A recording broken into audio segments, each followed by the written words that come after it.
Hello, my name's Kyle. I really like old BMWs and especially the E36 chassis. Yes, yes, yes. Hate on me for it, but I'm one of those people, alright?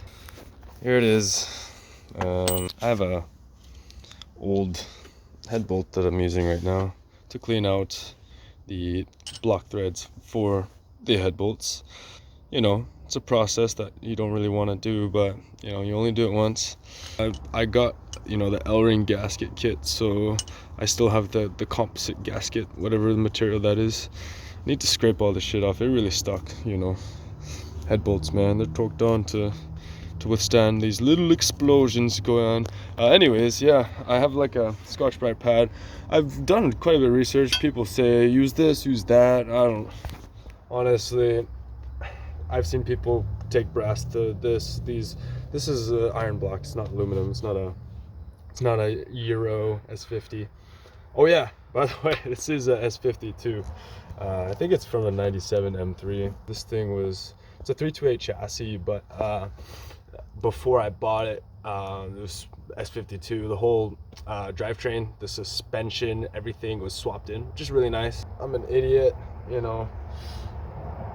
stupid slippery conditions, and I kind of kissed a barrier with it. So another fun thing, you can see that frame rail is kind of out of spec. You can see that it's gonna need a little bit of work done. You can see my fender too.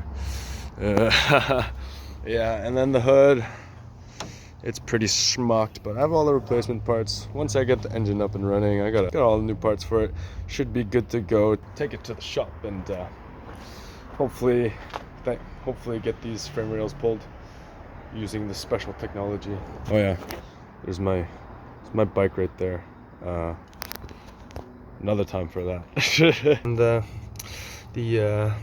rings, they feel like they're pretty okay. So pretty excited to get this thing back on the road. It's been almost a year, so finally, silver's coilovers, man. Not too many people talk about them, but they're great, dude. I absolutely enjoy them. But anyways, I'm gonna continue doing this stupid stuff, and we'll be on our way to the next step of the assembly. It's my first time doing any kind of engine work, so it's a learning process for me, but I'm really excited. I'm learning so much. I'm having a blast doing it whenever I have the time to work on it, so it's gonna be a good time. I'm excited. Anyways, okie dokie. Project update. It's been about another 15 minutes. All of the block threads for the head bolts are all clean, at least the best I can. Got all that sploogey, disgusting oil, whatever the fuck is in there. It's all gone, at least a very large majority of it. I'm an idiot, thought it was a good idea to hook it up to this Velcro little adapter for a drill, but it kind of just got fibers all over the fucking place. So yeah, just even more of a cleaning job now. So that's great, right?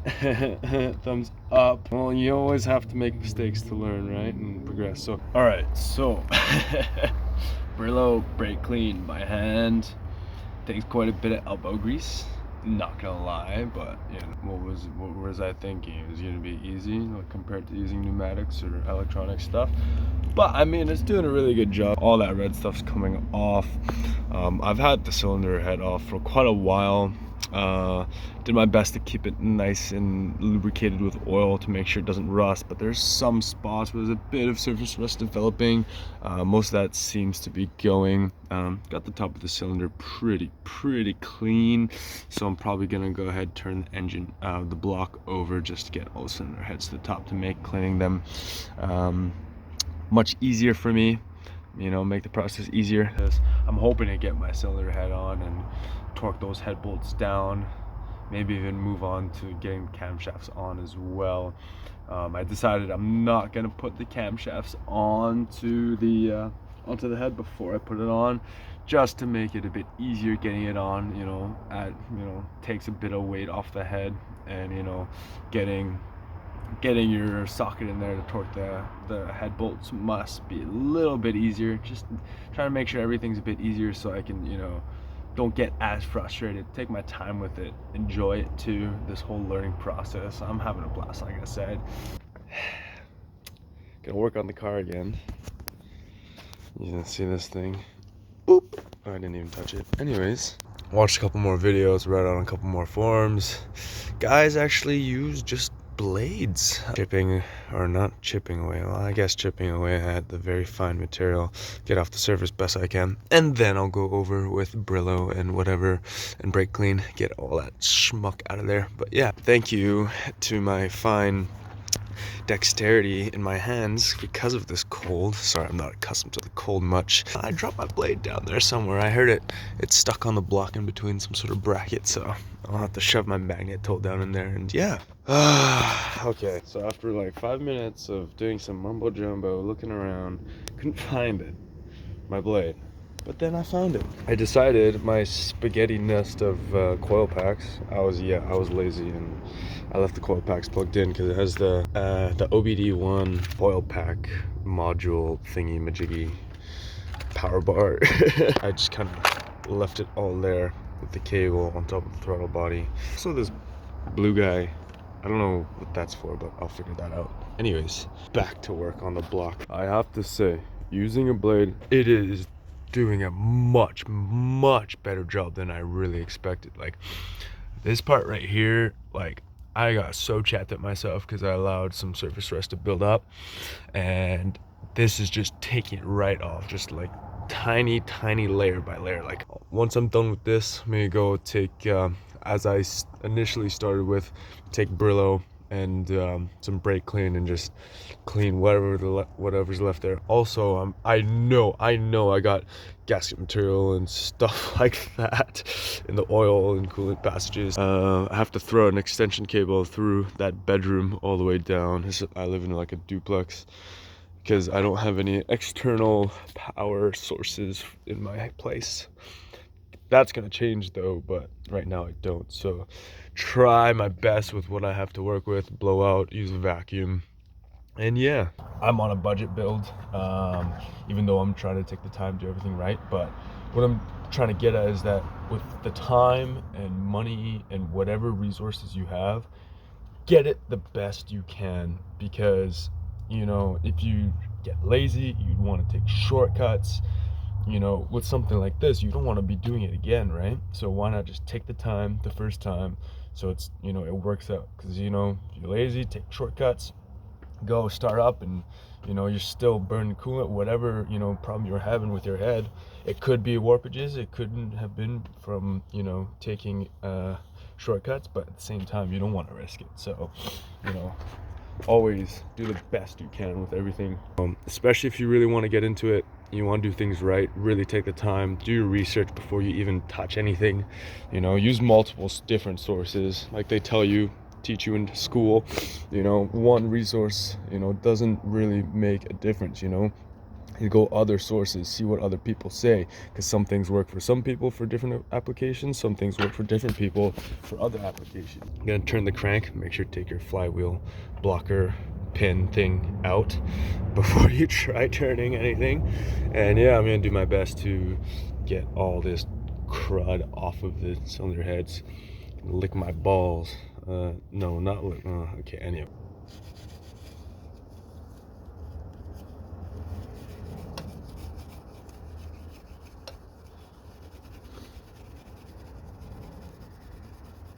If you were debating on not using any RTV or stuff, I would recommend looking into it. Sorry, I'm not an awesome video maker person who provides sources and links and stuff like that. Maybe I will, maybe I will not, probably not. Menace Quinn Clark, that dude, oh my god, he knows what he's doing, especially with MX/SX motors. Any kind of stuff you're wondering, go check him out. I'd recommend, you know, a lot of stuff to reference. I go watch his videos. He's really in depth. He really dumbs it down for you, so you know exactly what's going on, no matter what kind of level of mechanical understanding you have. What I'm gonna do is I'm gonna take brass drill disc thingy and just go over it, because, you know, It's my exhaust manifold. This is my first time doing everything, so I'm kind of, you know, exploring different methods and everything like that. Trying to do everything right, taking my time with it, really thinking it through. Trying my best not to screw anything up, but again, like I said, you have to screw things up to really learn. So hopefully only minor screw ups, so I don't end up suffering in the long run. Well, it's supposed to be my daily right now is my dad's car. Well, I'm cleaning the top of cylinder 6 because it's right at the top of its stroke, so why not get that over with. It will be a good feeling to actually have the head on, so I don't have to worry about any more rusting or contaminants getting into the combustion chamber. Today I'm really dedicating to getting everything done. I also have to clean some parts too, make sure they're nice and prepped, ready to go. But yeah, we'll go with the flow.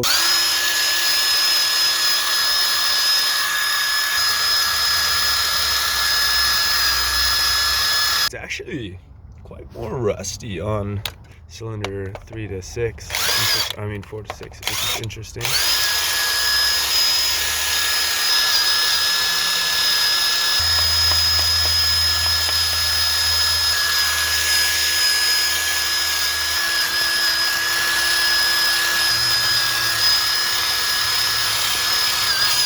Okay, well, I'm gonna say that's officially prepped. It's looking great. Next thing is next. Yes, we're gonna go ahead. If I can find it, it's gonna slip right under this positive for the starter, kind of in there. Kind of manipulate this guy out. Sick. And there we are. Make sure you wash that. You don't want to cause some spark. I really think it's in neutral. I hope it's in neutral. You know what, let's say yes, it's a neutral. Got my 22 mil on my 1/2 inch. And all right, so 2 and 5 are coming up to the top of their stroke. Boom, just like that, and we can get to cleaning that bad boy. Well, my dumbass ran out of brake clean, so I had to make a trip to the store. Also picked up some RTV, because I just realized I don't have gasket maker, so picked some of that up. Got a majority of cylinder 2 done, cylinder 5 almost done. That's when I ran out of brake clean, so obviously we're gonna go ahead and finish that guy up. I rotate the crank one more time so we can get cylinder 3 and 4, and then pretty much on to the process of assembling our head. So yeah, I'm gonna go cut a couple of my old head bolts. Gonna cut the heads off so I can screw a couple in so I can have a better time lining up the head. As you can see, 1, 2, 3, 4, 5, and 6 looking good. One pro tip when you're cranking the engine, you can see I'm back at top dead. If your timing chain is not connected to the sprocket, make sure you put tension and hold it up while you're cranking, just so it doesn't fall off the sprocket on the oil pump. So I went to go crank it the second time, and I heard the chain move. I'm like, oh, that's not good. Learn from the mistakes I make if you're doing that type of stuff. But yeah, anyways, I have air down here now. See, I'm wearing sunglasses now.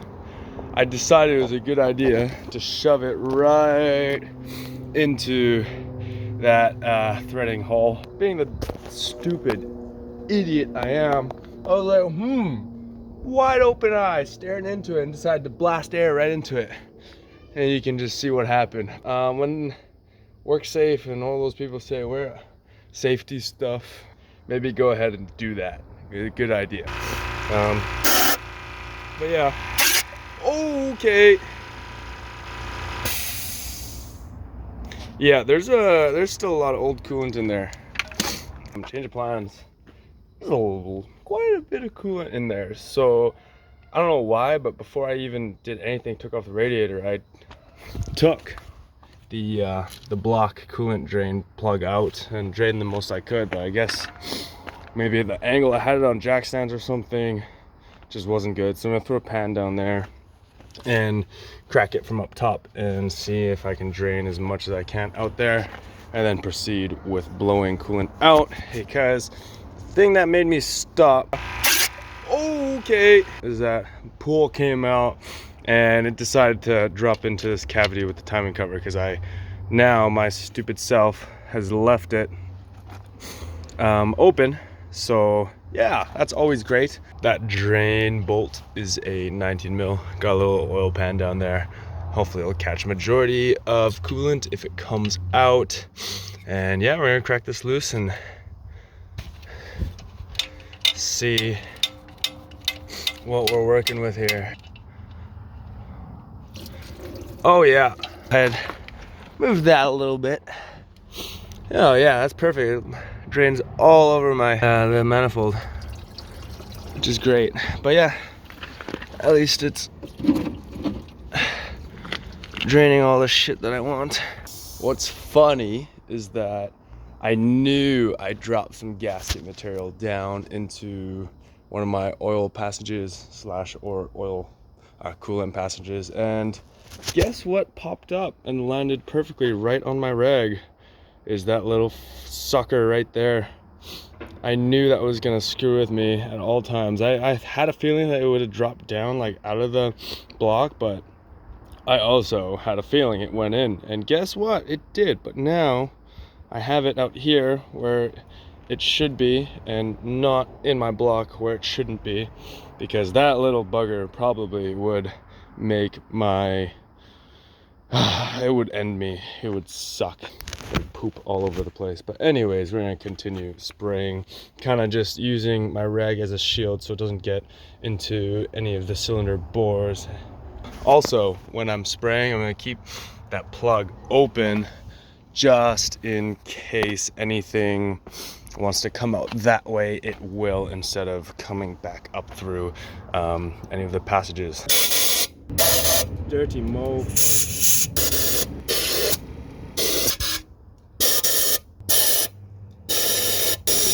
Yes, I'm wearing sunglasses.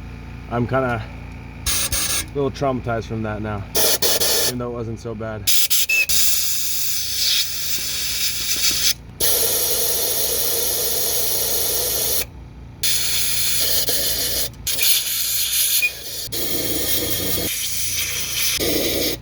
Cool. Looks like I'm just about done with the air. My first time using an angle grinder, so we'll see how this goes.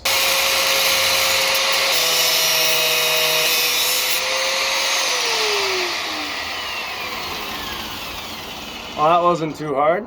Just gonna grab some pliers so I don't burn my finger. Aha! Conveniently within reach. Yeah. Perfect.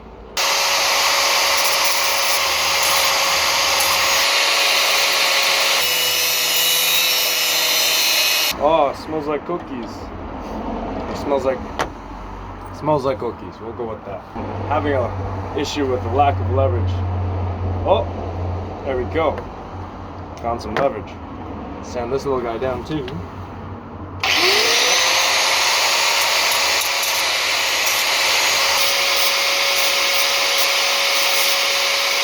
All right, we are back. Head gasket is there. I have my little guides. I heard some engine builders recommend putting a tiny bead of RTV where the timing cover meets the block, so that little seam. So I put a little bit of RTV right there, and my dad's gonna help me.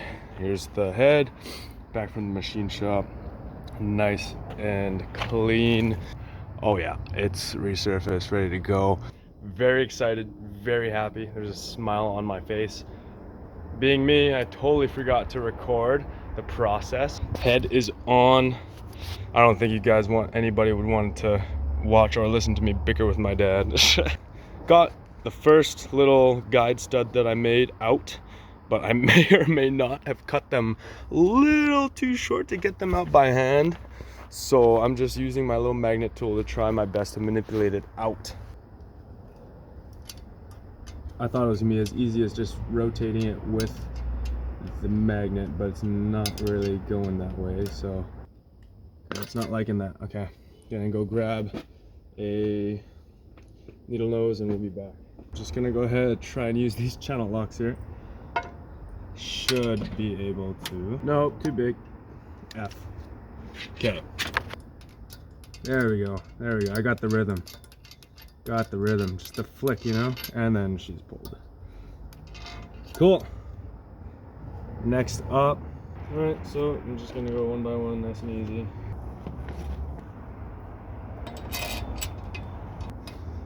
What's stupid is that with the height my car is in, it's the perfect angle to blow out my lower back. I get I'm young, I'm 19, but like, dude, what the fuck?